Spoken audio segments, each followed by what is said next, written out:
But that first tweet of Pochettino in the stands at an Augsburg game is going to hit like crack. Yeah. Welcome back to Yanks Abroad. We are back to our regularly scheduled programming as we've got an Americans Abroad update as well as 2 player performance reviews from the weekend of 2 center midfielders who are hitting their stride maybe with their clubs right now, Yunus Musah and Tyler Adams, and then we will refine our power rankings. Some big good and bad updates, I would say, to the current rankings and just the camp as a whole. Will, you want to start us off with any preliminary thoughts before the update?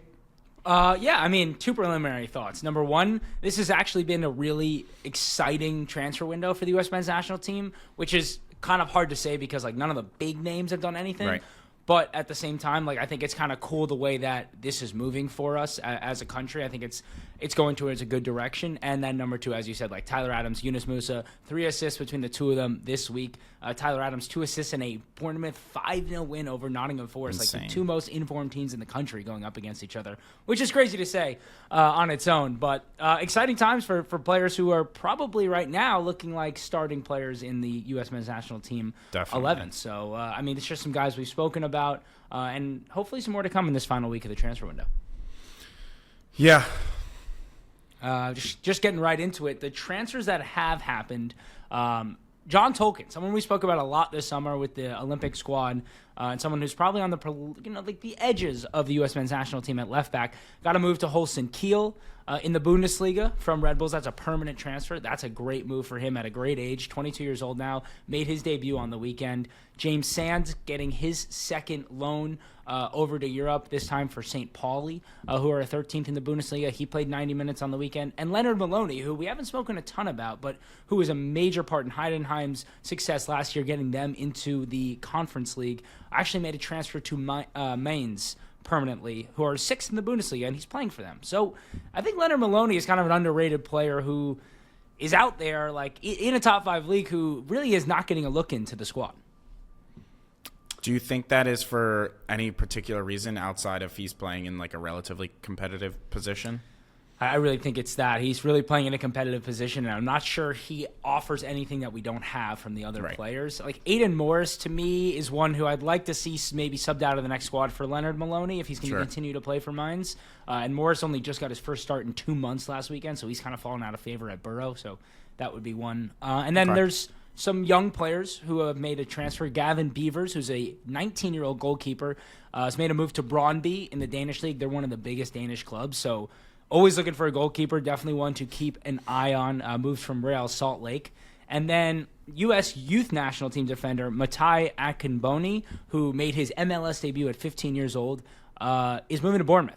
So that's pretty excited. 18-year-old making a permanent transfer to Bournemouth, probably play with their under-21s the rest of this season. But Bournemouth have an excellent scouting team, as we've seen with that center-back pairing right now of Hodgmanson and Zabarny have not been beaten in 11 matches. So they like him. That's a good sign for the U.S. men's national team. And then the last couple of things to note of the transfer window. Brian Reynolds, who we don't talk about a lot, but who made a big move to Roma and then at Westerlo, linked with a move to Sparta Prague or Plymouth Argyle. So kind of middle, Plymouth Argyle are in the championship. So that would be interesting to see him in the championship. And then Gio Reyna linked with a move to AC Milan. So maybe adding one more to that U.S. men's national team at AC Milan. Insane. All right, the actual Yanks Abroad, Americans Abroad update. Tyler Adams, 2 assists, as I already mentioned. Anthony Robinson continues to be excellent, playing 90 minutes in Fulham's 1-0 loss to Manchester United, although Fulham were the far better team. It was a deflected goal that beat him. Yeah. Chris Richards, playing every week now. Started, played 84 minutes for Crystal Palace. Huge to see him in the side. And Crystal Palace are kind of back in good form. They did lose to Brentford 2-1. But they've been playing some good football recently, and I expect them to finish right around mid-table where they always are.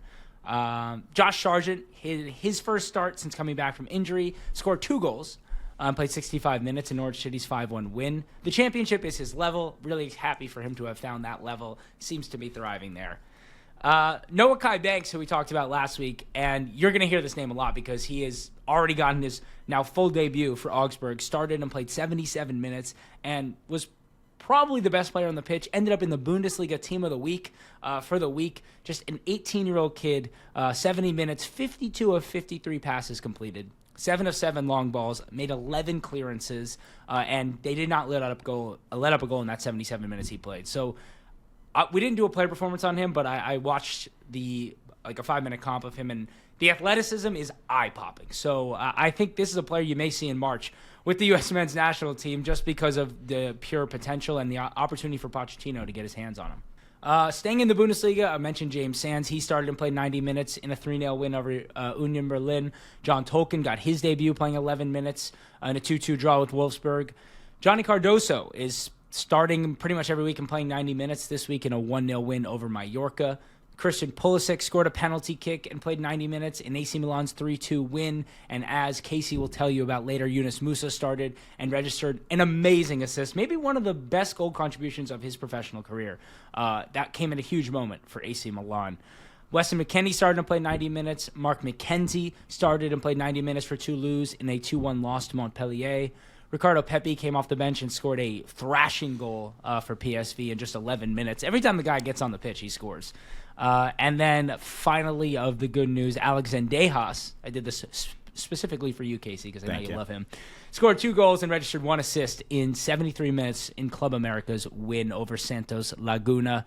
And then the not-so-good Gio Reyna and Cole Campbell both dressed but did not play for Dortmund on the weekend. Tim Weah dressed but did not play for Juventus on the weekend.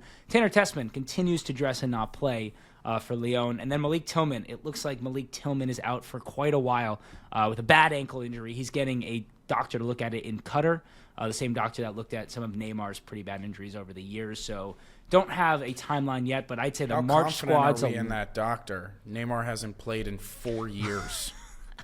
I don't know, man, but if PSV is sending, I don't know that PSV often sends players to Qatar to get a doctor to look at it, so it seems kind of serious. Yeah. And I don't know. I think March is a long shot for Tillman and the U.S. men's national team. Hopefully, he's back in time for the Gold Cup because it's going to be go time, and by the time the Gold Cup comes around, Pochettino's going to know who his 11 is for the World Cup for sure.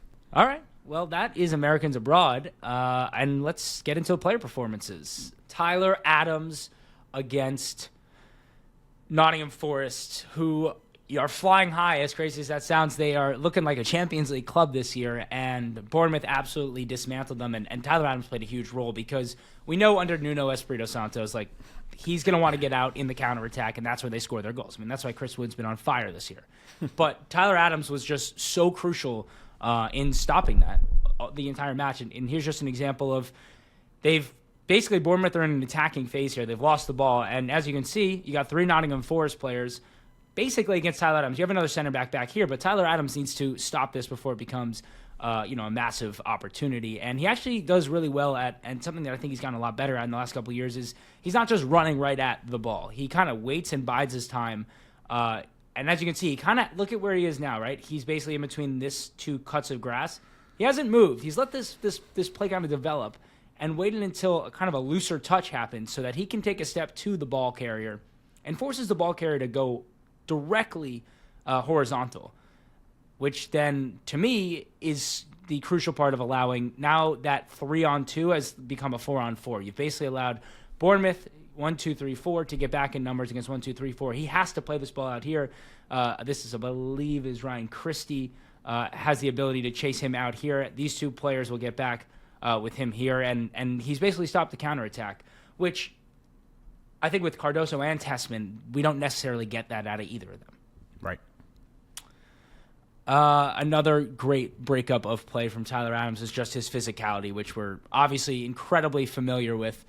Just using his body, getting side by side, not afraid to use his arms and hands when necessary without actually also creating a foul out of the opportunity. He just rides the contact all the way to here, forcing the player on the ball to the floor, keeping his balance, and just playing a left-footed pass in between the space here as Kirkez steps in to be inverted, gets the ball, back to the center back, out the other way. And again, it's just like, this is how Nottingham Forest has been scoring all year. They've been letting Gibbs White and Hudson-Odoi get on the ball, create a fast break, and then off they go. And Tyler Adams just basically held them in the first 45 minutes, and then Bournemouth just completely pounced on them.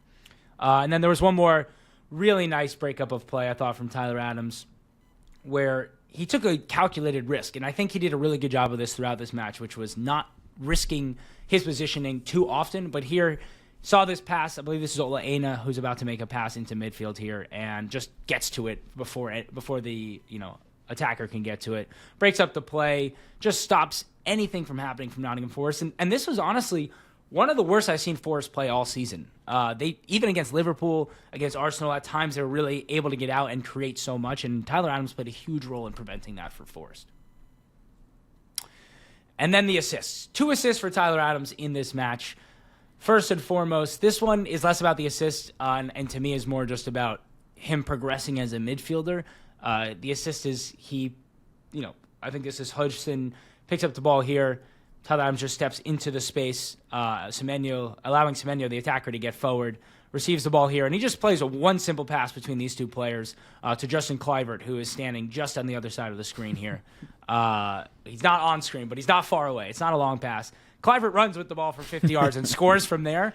Yeah. But to me, actually, I think it's more important that the Tyler Adams of old would have carried this ball, or he would have sat on the ball and tried to replay it. And I think under Areola at Bournemouth, he's gotten a lot smarter about that in the limited time that he's had under him. But my recollection from his time at Leipzig is he liked to be a ball carrier first and not a passer first.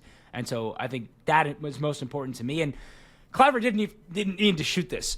This could have just turned into a 3-on-3 fast break. He actually ended up slowing it down and letting both these players run by him. Semenyo's out here who ran by him, and that just cleared up the space for him to shoot.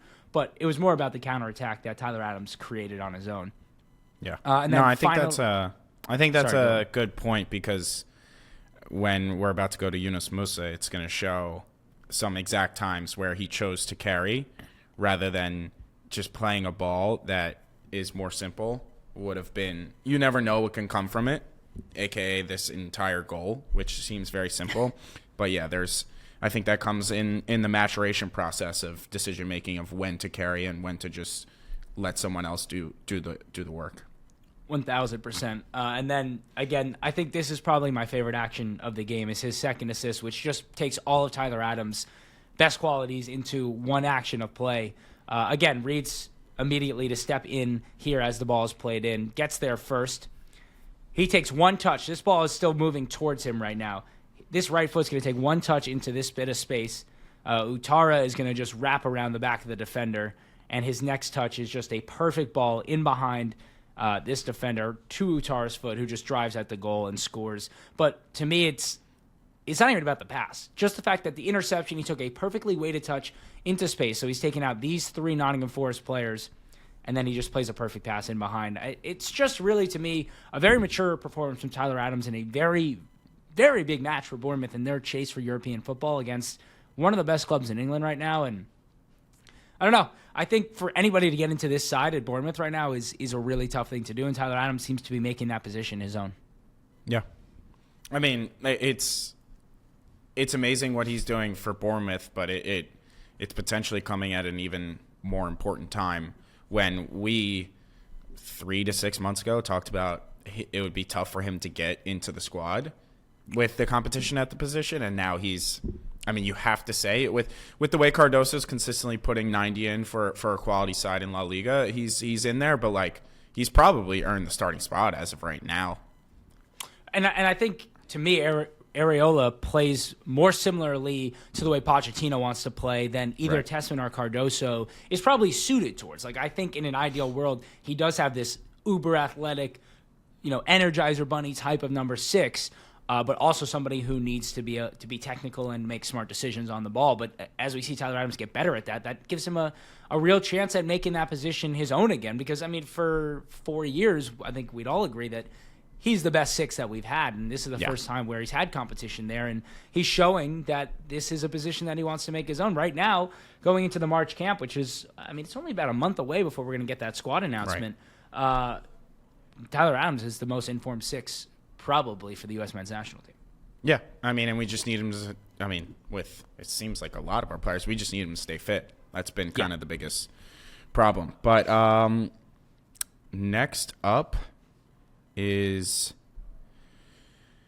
Yunus Musah, who put in a good performance against I would say my 2 takeaways, which is nothing really new about Yunus Musah, is one, like his potential is just like off the charts athletically and technically. I think as we were talking about with Adams, the maturation process, especially as a midfielder, like does a lot for you. I think he still has a long way to go, but as we've always known, we see spurts where it's like he can be like a really real player. And then my second takeaway has nothing to do with Yunus Musah, and I just don't know how Morata has gotten away with this his entire career. I feel like he's been the same player for 10 years and has just bounced from all the biggest clubs in the world doing the exact same thing, and I don't know how he gets away with it. Because he gets into good positions. That's sure. How.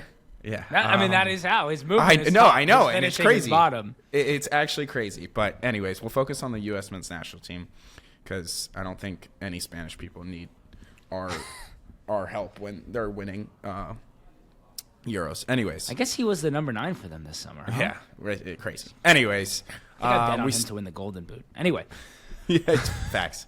All right, we start in – so first off, just I think the rating was a little bit – he got a 7.6 rating. I think that was obviously raised due to the fact that he did get the assist. He created 3 chances. I'm going to show 2 with them. Unless I missed the third, it may have been a half chance to Morata, which if you know Morata had 0 chance, so it was generous that it's being called in Casey's stats, he only had 2 chances. 0 times dispossessed, which is a great stat, but also 0 tackles won. So let's run through it real quick. This was in the 8th minute. Leao is about to get stripped of the ball in a position where if you see how much space Leao has, and he was ripped from the game, I think, in the 55th minute. But if you see the amount of space he has and where everyone else on the pitch is, like Hernandez already made an overlapping run, it's kind of an inexcusable place to just be losing the ball. But anyways, it starts a kind of 3v3, pseudo 3v4, and as Yunus Musah is tracking back, you see he's checking his left shoulder. So he sees that player and understands that maybe if it was just he wasn't coming and it was a 2v3, he may start jogging back, but he understands that he needs to get to the back post to break that. So he cuts the attacker, takes it all the way down, cuts back. Just a simple him cutting out the option of if he had not tracked back, that's probably a goal on the back post. So just a good example. His starting role for Milan in this match, he was more central? So they were playing a 3 in the midfield. Fofana was the deepest lying center midfielder. He was kind of playing a right center mid, right attacking mid. Like he found himself right 8, up basically. Yeah, Is that how he's been playing he was finding himself honestly up on the line of the defenders a good amount. But yeah, I would say he was playing a right 8 position, but and then he's more receiving between the lines, right? He's not playing out wide like he does for Pochettino and how he correct did in between. Of the Definitely in between the lines. He was finding himself between the fullback and the left-sided center back a lot when he was pushing most forward. But to speak to his versatility, when they had to go attacking, he shifts out to right back for the final 20 minutes, and that's actually when his assist comes. But just a good example of his work rate. And we move to the 20th minute where we have a bouncing ball. As you can see, this player probably has 2 to 3 inches on Musah. He brings it down well, and then it was hard to capture this in pictures, but he in this screenshot, it looks like the obvious option is to just carry into this wide open space. Sure. But it wasn't really as open as it may look, but I think he slowed down his body in a really smart way where it just looked like he was going to play it back to the goalkeeper. They were going to recycle or play to the center back, and they were going to recycle play. But he kind of lulls that to defender, a little bit of a feint, and then takes this ball into the open space and then does it again. I stopped it a little late. He opened his body up really well. You can see right now he's about to chop it with his right foot to come back inside. But right before this, he opens his body up like he's just going to play the simple ball out wide and slows his defender down like he knows what's coming, chops it forward, and breaks this line. Wow. Enters here, he kind of has beaten both of these players. Center back steps here. Morata offsides, but nonetheless dragging that defender with him. Reinders is making this run in between the center back and the left back. I don't know why I didn't take the final screenshot, but he plays a really good ball into Reinders. That Reinders actually gets a chance in this area. Does this right back close Reinders down, or this center back? Yeah, he does. He doesn't get a shot off, but he puts. I wouldn't say it's like Musah put Reinders in a impossible position to, like, it was a good pass, and Reinders had. I think he could have kind of let the ball roll across his body and play Leao out wide. But a really good example of him, like we were talking about, is it the time to take the easy pass? Is it the time to drive at defenders and carry the ball? This was a good example of him driving like multiple times, making the decision to take that ball into that space and then take the ball again through to this space and played a good ball to Reinders. That's the Musah we've known for a while, exactly. Right? Like the one that is willing to just, carry as long as he can, and that's definitely something we don't necessarily have in the U.S. men's national team otherwise. Yeah, and he draws this he plays the ball literally at the perfect time, right between this defender, right as this defender and this defender. We're going to close him down. I feel like he's really going I know it's probably a little early as you're just still going through this, but just like he goes so under the radar for how much he plays for AC Milan. Like, I don't feel like he's spoken about it all. Like, just like in the general community, like on Twitter and whatnot, no one talks about the fact that Musah maybe has made the most appearances in Europe of any U.S. men's national team player this year, or something like that. I mean, how many matches has he not played for AC Milan? He hasn't been injured, and he's played almost every single week. I mean, he really, really has become such under two different managers this year. This is not like. This is Conceição and Fonseca he played under. I don't know. It's just exciting to see, like, he's only 22, right? Like, he's just starting to really burst into the scene. And Conceição, who tried to attack, I believe, Calabria after the game. That was we know he's a lunatic. He also is a liar. So, nonetheless, we move later in the half. Again, a really good example of this player probably has 2 to 3 inches on Musah. Another bouncing ball, 2 players convening on him. Takes a touch with his head. This player is airborne on his back. He shields the ball perfectly well with his off foot, takes that touch with his left foot to take it into space. He gets closed down by another player, megs him, and then this is just the maturation process. He megs him. He's like, there's someone closing him down, but he's not under any real pressure. Back heels the ball directly to the Parma player. Who is he? Maybe I don't know. I mean, that's the problem. You could see him hitting that off his heel. Like, there's nobody that could even go to. Because it's just a hilarious. Like, he goes from bouncing ball, shielding off a defender that literally is on his back, to megging a defender, to then back heeling a ball. Yeah, feels like he had time to turn and play a pass into Fofana. He could have easily, like, outside of the boot to Leao, probably not the play because he's under pressure, or just filter the ball back. They weren't under much pressure. But, yeah, this is with a 22-year-old, you don't get that. What is Adams now, 26, 27, 28? Adams is probably about 25, 26. Yeah. In 3-4 years' time, he probably doesn't make this back heel flick. So that's kind of the inconsistency that we still need to live with in a 22-year-old midfielder. Now, he was really active early in the first half. He kind of phased himself out of the game, I would say. Like, just energy-wise, I didn't see as much from him. And, like, he wasn't – like, to all these bouncing balls, he made it a point to, like, go get them and be part of it. He kind of fell out of the game a little. We go into the 80th minute. It might have been Chukwueze. Someone had a really bad – got dispossessed in a bad place, but he does well to track back. This player's offsides, and they kind of have him squared up, and he's about to play this ball centrally. And if you just kind of fixate yourself on where Musah is kind of right in between the D and the edge of the 18-yard box, so the ball is played centrally. He's still there, and he's got to do one of two things. Whether this is his fault or not, because this player, whoever the right back was, does try and track this run, but he's either got to track this run or close this ball down. That, yeah. He's standing in the exact same position as when the guy originally squared him up. Did not move an inch. This is actually a really well-timed played ball, and they score. And this is how they go up 2-1.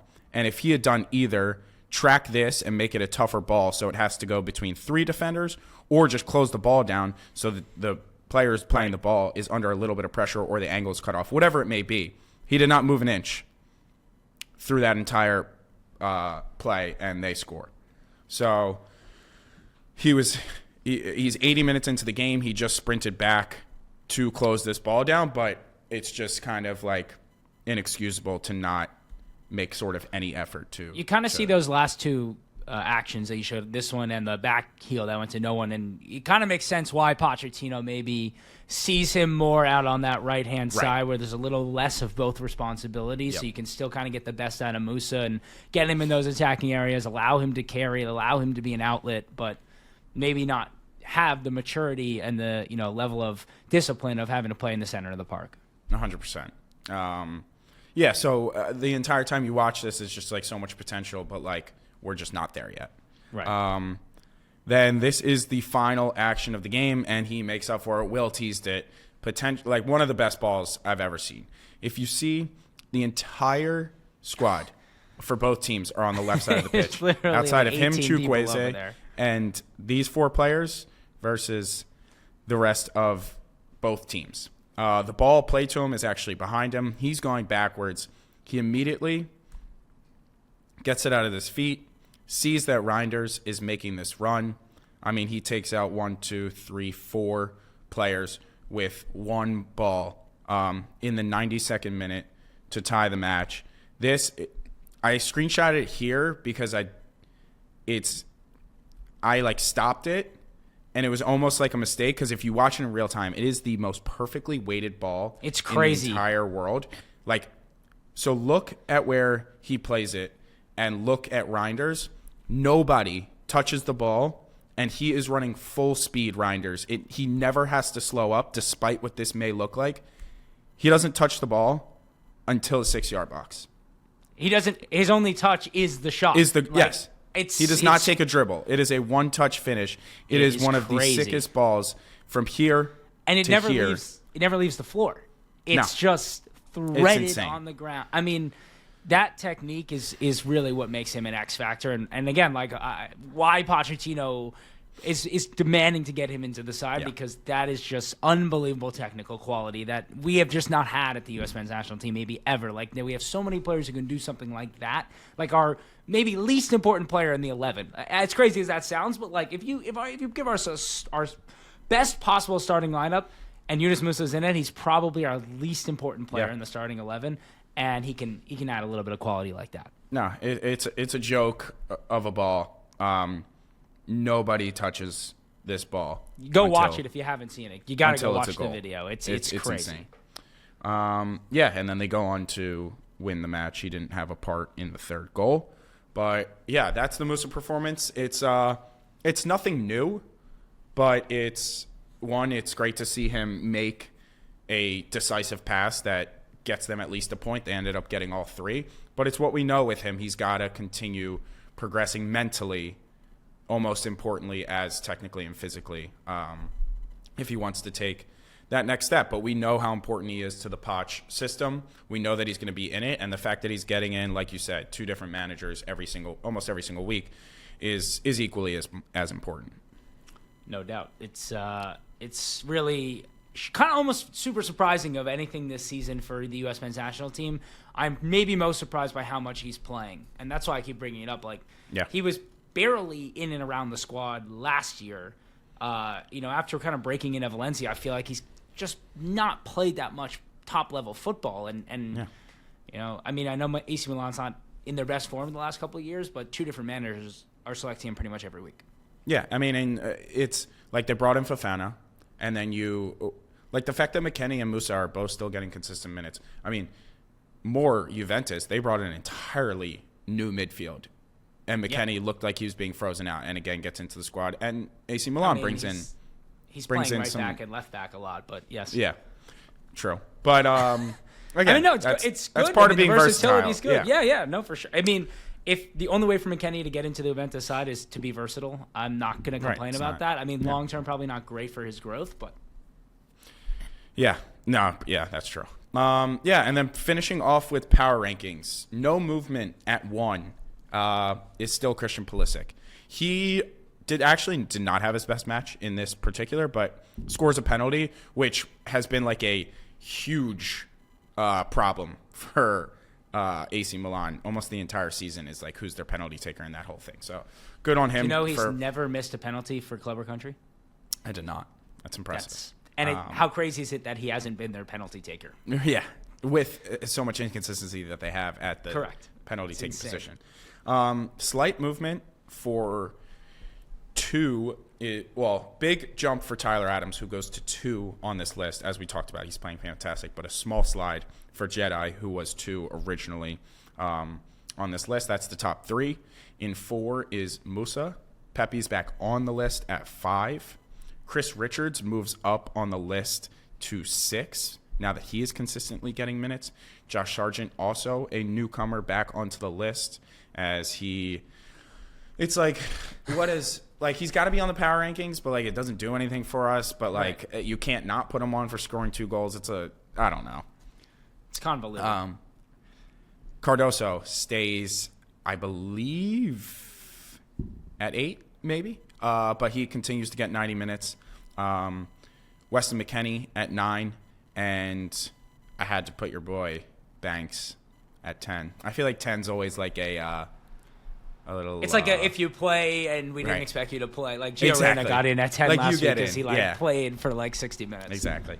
So that's the power rankings. Let us know what you guys think. And as always, let us know who you want us to review. If there's anyone new, we've obviously at this point almost hit all the big names, so now we're into the repeats. But if there's anyone new we haven't touched on, let us know.